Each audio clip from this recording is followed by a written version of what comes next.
Bismillah. Here are the ways that you either invite noor, which is spiritual light, or spiritual darkness into your heart and around you, as well as into your home. For noor, you need to do more good deeds. It's very, very simple. The more good that you do, the more that you pray, the more that you remember Allah, the more that you recite Quran, the more that you seek sacred knowledge, the more that you speak kind words.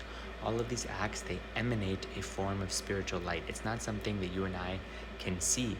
At least not most of us cannot see this spiritual light, but it is something that exists. And in the spiritual realm, it invites angels. As Allah Ta'ala, He says in the Quran, Noorun ala noor, light upon light. The more good that you do, the more light that emanates, the more angels that then become attracted by that light, and the more then that angelic presence will surround you. It will surround your heart, and it will be a means of you actually attracting other people towards good. Without you might not even say anything, but you attract them towards good. It's also a means of you bringing goodness into your home. So the 3 steps to take: make sure that you have your prayer down. Number 2, make sure that you're reciting some form of dhikr in Quran, remembrance of Allah in Quran regularly.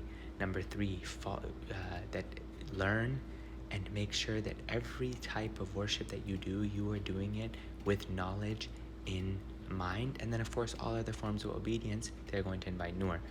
Darkness is essentially the opposite. The more that we disobey Allah, the more that we invite darkness into our heart, and the more that we bring and we attract other people towards darkness, and the more that we will bring darkness into our homes.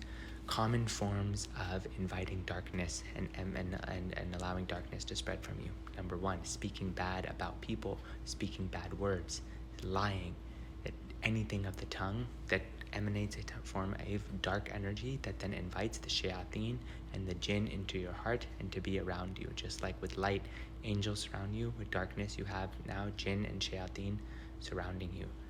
Number 2, if you don't say Bismillah and if you don't do adhkar before you engage in certain types of activities, there's various hadith which indicate that the shayateen, they join the person who does not say Bismillah before they eat and before they put on their garments and so on and so forth. So for each act of your daily life, before leaving the home, before eating, before using the restroom and so on, there's actually a dhikr that you're supposed to do, and this will keep the shayateen away from you.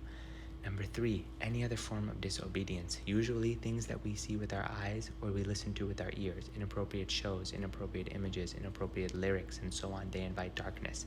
Number 4, dressing inappropriately, wearing tight clothing, wearing immodest clothing, wearing clothing, especially for women, that's sleeveless or that may expose the aura, the nakedness. All of these types of things also invite the darkness. And for men, this also applies: wearing immodest clothing that attracts attention towards you.